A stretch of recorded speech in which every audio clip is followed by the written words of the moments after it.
I will never get people dumping on that scene and saying that's not Luke. Are you freaking kidding me? That's the Lukiest Luke that ever Luked. I don't know what you want.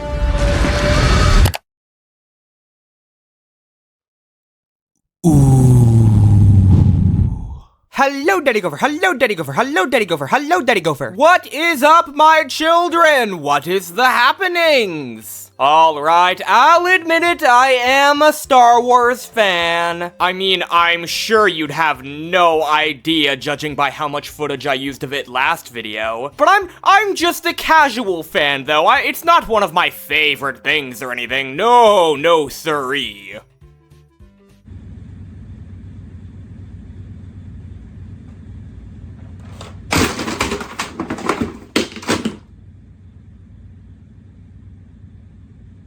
Oh, okay, yeah, maybe I lied just a little bit. So yeah, I watch a lot of videos on Star Wars, and I saw this one, and I didn't think it was very good, so I want to reply to it. What silly gopher! You can't! It came out years ago!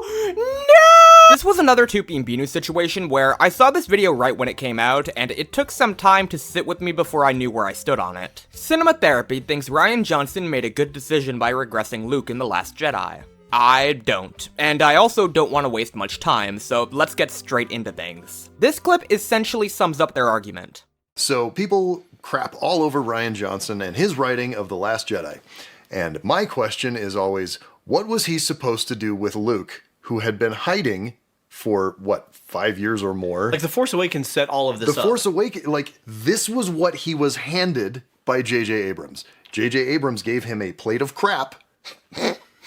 And he was like, okay, guess I gotta figure out what to do with this. And what he came up with is something that is true to Luke Skywalker's character all through the first trilogy and makes sense given human nature. Yeah. I'm sorry, that's good storytelling. You can whine and complain about plenty of other things in The Last Jedi. That is not one of them. If that is your critique, you are bad at story, the end. Sorry, I didn't realize I can't complain about this. I'm just gonna delete this project file, then. That, of course, was a joke. In this video, I'm going to reply to each of these claims. This should be in the disclaimers, but in case you're a little freak and you didn't read them, you should probably go watch their video first, cause mine won't make that much sense if you haven't. Just want to note, though, that I will be switching the order of their points around, and I will cut some things out, either because it'd be redundant to bring it up, or I have no issue with what they say. Like, a lot of their coverage of the Dagobah section is quite good, and I don't feel the need to touch on it. Let's get into things! I don't think this should take too long. Maybe it will, I don't know. I can't see the future.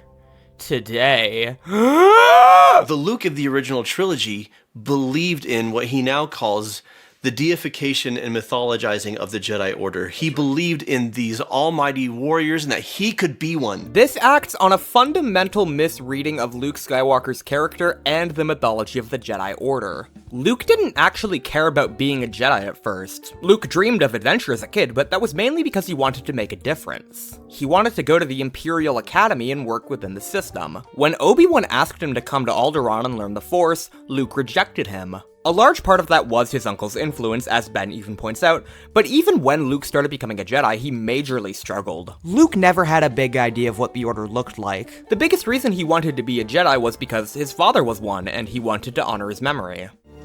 I want to learn the ways of the Force and become a Jedi like my father. Why wish you become Jedi? Mostly because of my father, I guess. Father? Luke imagined the Jedi as all-powerful warriors, but that's because Ben literally told him Anakin was a cunning warrior. Yes, Luke did romanticize the process. That was his whole arc in Empire. He was impatient, and said impatience caused him to majorly fuck up. And yes, Yoda was the one who taught him that. But Luke has had the scales fall from his eyes, and he's realizing that his mentors weren't perfect, and the people that he wanted to be like these role models were failures who were hopped up on their own arrogance, and that he fell into the same trap. He already knew that. Hell, I'd argue Luke never deified Yoda at all. Ben, sure, there was a lot of worshipping on that front early on, but Luke didn't like Yoda for most of his Jedi training. He was rude, and Luke never felt like he was living up to his impossible ideals. Luke and Yoda didn't like each other, and they had to learn to come to an understanding. Luke even directly disobeyed both Jedi because he thought they were wrong. You could argue that he learned this was wrong and that his mentors were right about him all along, and to that I could only say,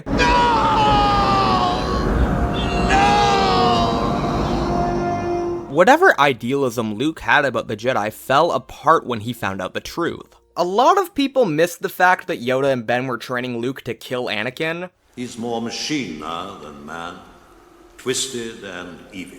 I can't do it, Ben. You must face Darth Vader again. I can't kill my own father. Then the Emperor has already won. That's precisely why they didn't tell Luke that Vader was his father. They intentionally took advantage of their position to turn Luke into their Hail Mary. Luke is the return of the Jedi in the sense that he was the return of their proper ideals. Obi-Wan and Yoda wanted Luke to kill Anakin, but Luke knew there was a better way, and he ultimately proved them wrong. He actively called both Jedi out for major hypocrisies because he recognized they weren't perfect and they'd essentially manipulated him. Luke brought compassion to a man who lacked it for all his life. Luke's feelings did him credit because it was the very love Jedi demonized in the prequels that redeemed Anakin's soul. So no, actually, him all of a sudden realizing the Jedi weren't perfect doesn't work because he already knew that. This is already off the rails. We're off to a cracking good start here. It passed like a fleeting shadow, and I was left with shame. And with consequence. And the last thing I saw were the eyes of a frightened boy whose master had failed him.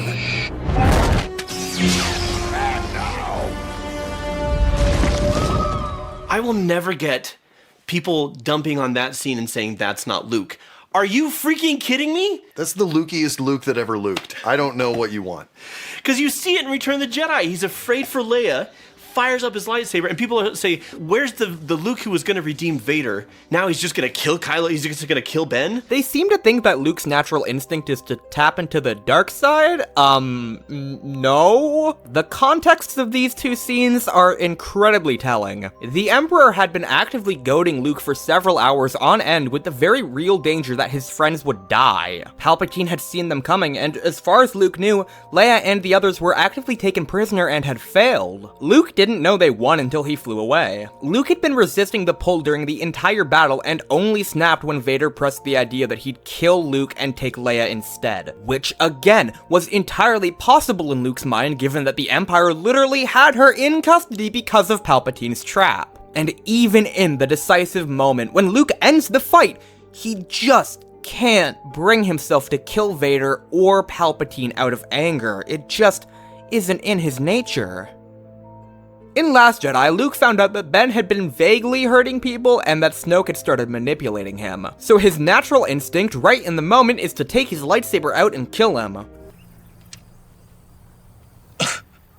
What? I'm sorry, the contexts do not match. Hey, remember Luke's arc about patience, where he learned not to be so headstrong because that only leads him into shit? Yeah, Luke doesn't normally act on pure instinct anyways, and he only did in Jedi because of active manipulation and stress. Where's the Luke who was going to redeem Vader when he beat him within an inch of his life and cut his hand off? And was going to kill him. It was the Emperor's laugh that snapped him out of it. Yeah. He was No, actually, he snapped out of it because he regained his senses and saw how helpless Vader was. Plus the fact that he realized he was making the exact same mistakes as Anakin and all the Jedi before him. And honestly, I'd say that's what snapped him out of the Ben thing too. It's kinda funny how off this point is thinking about it. This scene is so Luke, and people say, well, it's 30 years later, and I'm like, I'm 41. Yeah, I've never once flown off the handle as a 41-year-old in the way I would have as a 20-year-old. Defenses like these kind of annoy me. Whether or not you or I would do something like this is irrelevant to whether or not Luke Skywalker, a fictional character, would. We've seen proof that something like this isn't within Luke's nature. And nor is cutting himself off from Han, Leia, or the New Republic. Hell, you'd think Han would have a thing or two to say to him for even trying. If anything, knowing Vader was redeemed would incentivize all three of them to save Ben's life and defeat the First Order, but you know, one assassination at a time. Then he fails for the first time really badly. Yeah. Nah. He says the restraining bolt has short-circuited his recording system. He suggests that if you remove the bolt, he might be able to play back the entire recording. I guess you're too small to run away on me if I take this off. Okay, there you go. Please don't deactivate me. I told him not to go, but he's faulty, malfunctioning. Kept babbling on about his mission. No. How could I be so stupid? He's nowhere in sight. Pardon me, sir, but couldn't we go after him? It's too dangerous with all the sand people around. We'll have to wait until morning. If they trace the robots here, they may have learned who they sold them to, and that would lead them back home. Oh, wait, Luke! It's too dangerous.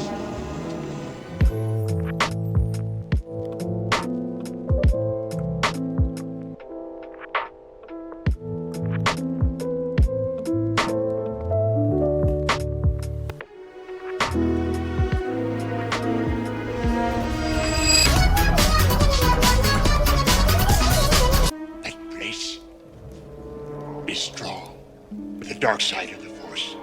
A domain of evil it is. Then you must go.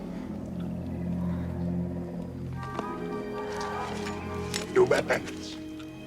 You will not need them.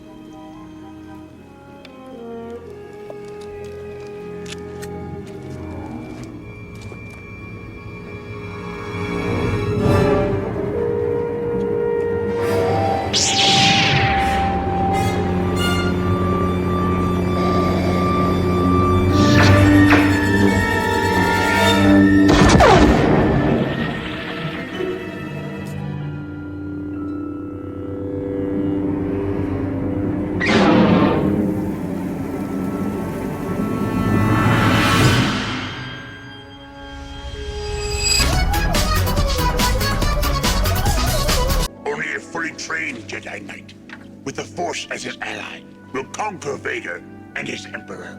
If you choose to face Vader, you will do it alone. I cannot interfere. I understand.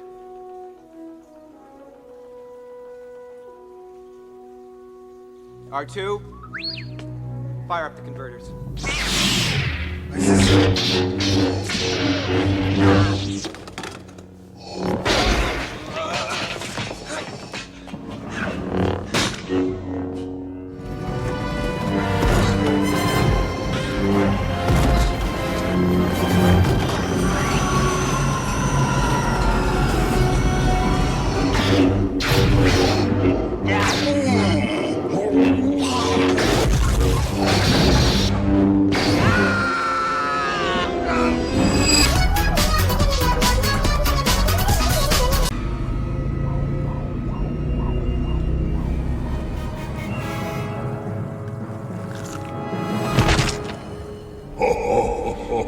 I know that laugh. Job, a pave trip. You're throwing away a fortune here. Don't be a fool.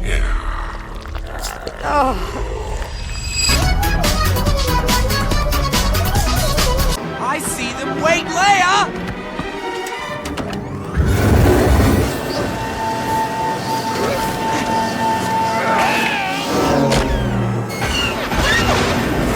Keep on that one. I'll take these two.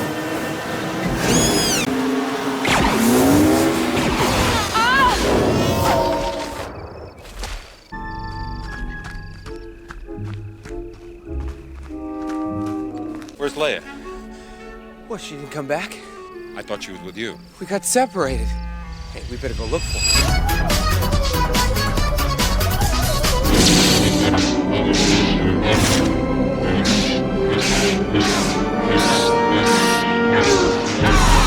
People crap all over Rian Johnson and his writing of The Last Jedi. And my question is always, what was he supposed to do with Luke, who had been hiding for, what, 5 years or more. Like, The Force Awakens set all of this up. The Force Awakens, like, this was what he was handed by J.J. Abrams. J.J. Abrams gave him a plate of crap.